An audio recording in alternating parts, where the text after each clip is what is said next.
Welcome to this how-to demonstration for deploying Prometheus on Kubernetes, including the configuration for remote storage with Metricfire.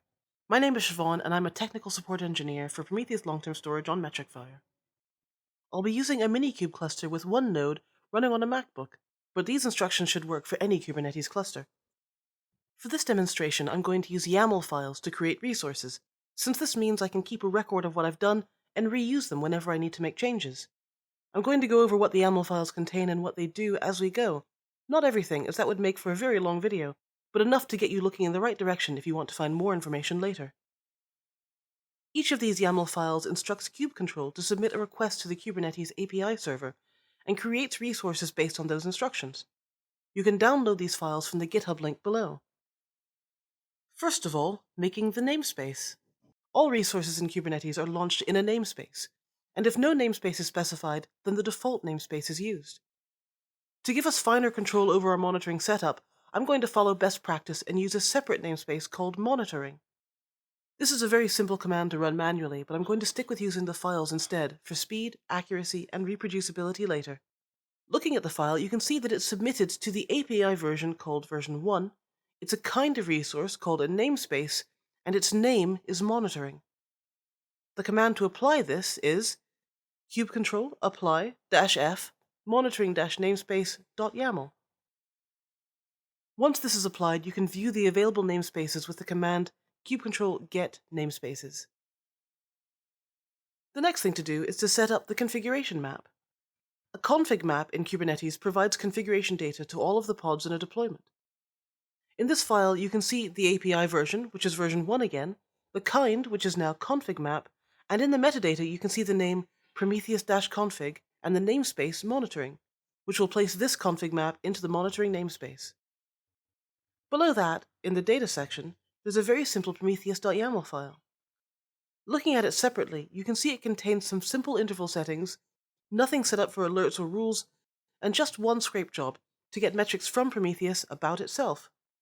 It also contains remote storage details for Metricfire, so as soon as this Prometheus is up and running, it's going to start sending data to the remote write location. As you can see, I'm just providing an endpoint and my API key for both remote read and remote write. The config map doesn't do anything by itself, but I'll apply it now so it's available when I deploy Prometheus later. Next, I'm going to set up a role to give access to all the Kubernetes resources and a service account to apply the role to, both in the monitoring namespace. Specifically, I'm going to set up a cluster role. A normal role only gives access within the same namespace, and Prometheus will need access to nodes and pods from across the cluster to get all the metrics we're going to provide. The cluster role's rules can be applied to groups of APIs, which are the same APIs we're using to apply these YAML files, or to non-resource URLs, in this case /metrics, the endpoint for scraping Prometheus metrics. The verbs for each rule determine what actions can be taken on those APIs or URLs. The service account is just an identifier which can be applied to running resources and pods. If no service account is specified, then the default service account is used, so we're going to make a default service account for the monitoring namespace. That means Prometheus will use this service account by default. Finally, we're applying a cluster role binding to bind the role to the service account. I'm creating all three of these in one file, and you could bundle them in with a deployment as well if you like. I've kept them separate for clarity. You may see an error message here about how you should only use kubecontrol apply for resources already created in specific ways, but the command works just fine. So now we're ready. We have a namespace to put everything in, we have the configuration, and we have a default service account with a cluster role bound to it. We're ready to deploy Prometheus itself. The deployment file contains details for a replica set, including a pod template to apply to all the pods in the set. The replica set data is contained in the first spec section of the file. Replicas is the number of desired replicas in the set. For this example, we're only launching one. Strategy is how updates will be performed. Selector details how the replica set will know which pods it's controlling. This is a common way for one resource to target another. The template section is the pod template, which is applied to each pod in the set. A namespace isn't needed this time, since that's determined by the replica set. A label is required, though, as per the selector rules above, and will be used by any services we launch to find the pod to apply to.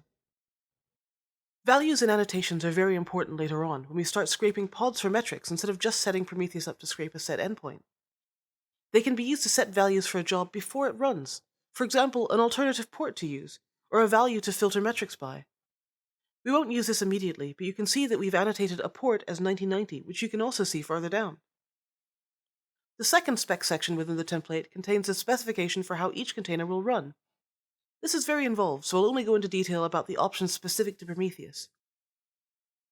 Image is the Docker image which will be used, in this case the Prometheus image hosted on key.io. Command is the command to run in the container when it's launched. Args are the arguments to pass to that command, including the location of the configuration file, which we'll set up below. Ports is where we specify that port 9090 should be open for web traffic. Volume mounts is where external volumes or directories are mounted into the containers. They're indicated here by name and given a path. You can see here the config volume is mounted in the location specified in the arguments passed to Prometheus on startup. The volumes and their names are configured separately to the containers, and there are two volumes defined here. First is the ConfigMap, which is considered a type of volume so that it can be referenced by processes in the container. The second is an empty dir volume, a type of storage which exists for as long as the pod exists. If the containers are deleted, the volume remains, but if the whole pod is removed, this data will be lost. Ideally, the data should be stored somewhere more permanent. We're only using temporary storage for this demonstration, but also, since we've configured remote read and remote write details, Prometheus will also send the data it receives off-site to Metricfire. I'll apply that deployment file now, and I'll take a look at the status of the resources in our monitoring namespace. There's one thing left to do before we can start looking at our metrics in Prometheus. At the moment, we don't have access to Prometheus since it's running in a cluster. We can set up a service called a node port, which will allow access to Prometheus via the node IP address. The file is very simple, stating a namespace, a selector so it can apply itself to the correct pods, and the ports to use. Once we apply this, we can take a look at our running Prometheus on port 30900 on any node. Getting the node IP address differs for each Kubernetes setup, but luckily Minikube has a simple way to get the node URL. You can see all the services using Minikube service list, or you can directly open the URL for Prometheus on your default browser using Minikube service --namespace equals monitoring Prometheus. The metrics available are all coming from Prometheus itself, via that one scrape job in the configuration. You can bring up all the metrics for that job by searching for the label job with the value Prometheus. Now we need to get some useful metrics about our cluster. I'm going to use an application called Node Exporter to get metrics about the cluster node, and then change the Prometheus config map to include jobs for the nodes and pods in the cluster. I'll be using Kubernetes Service Discovery to get the endpoints and metadata for these new jobs. Node Exporter is deployed using a special kind of replica set called a daemon set. Where a replica set controls any number of pods running on one or more nodes, a daemon set runs exactly one pod per node. It's perfect for a node monitoring application. A file for creating a daemon set looks a lot like one used for a normal deployment. There's no number of replicas though, since that's fixed by the daemon set, but there is a pod template as before, including metadata with annotations and the spec for the container. The volumes for Node Exporter are quite different though. There's no config map, but instead you can see that a number of directories from the node are being mapped as volumes in the container. That's how Node Exporter accesses metric values. Node Exporter has permission to access those values because of the security context setting, privileged true. We'll apply that now and then look to see the daemon set running.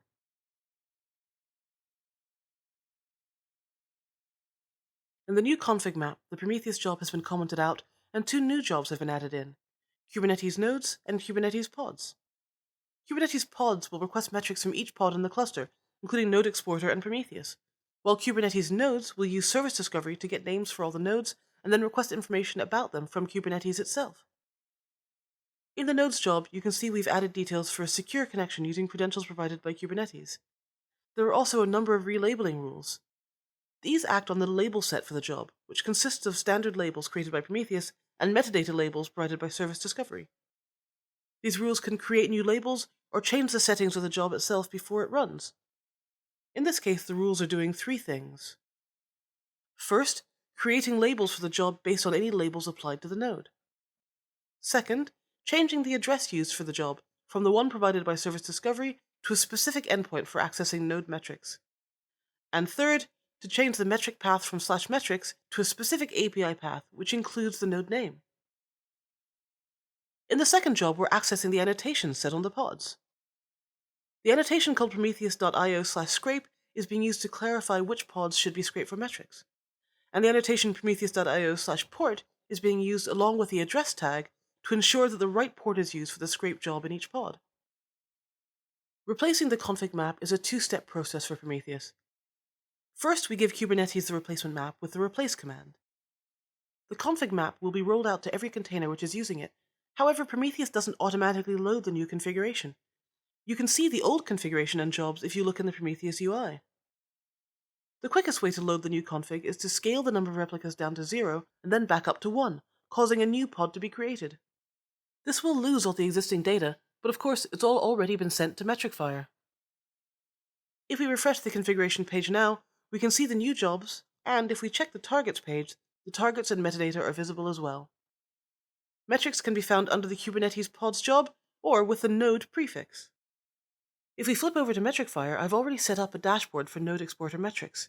If I refresh the dashboard, you can see these new metrics are now visible via the Metricfire data source. To summarize then, we have created a namespace, created a config map, created a cluster role, a default service account, and bound them together, deployed Prometheus, created a node port service to expose the Prometheus UI, deployed the node exporter daemon set, updated the config map with new jobs for the node exporter, and we've reloaded Prometheus by scaling to 0 and back up to 1. Once you're comfortable with this setup, you can add other services like CAdvisor for monitoring your containers, and jobs to get metrics about other parts of Kubernetes. For each new service, simply configure a new scrape job, update the config map, and reload the configuration in Prometheus. Easy. All good tutorials should end by telling you how to clean up your environment. In this case, it's very simple. Removing the namespace will remove everything inside of it. So I'll just run kubectl delete namespace monitoring, and then confirm that everything is either gone or shutting down. There we go. After a few moments, everything has been cleaned up. Thanks for watching this video, and I hope this was useful for you. For more information on Prometheus and a free trial of Metricfire remote long-term storage, go to metricfire.com. Follow us on Twitter at Metricfire for the latest news and releases, and mail us at help@metricfire.com if you have any questions. Thanks for watching.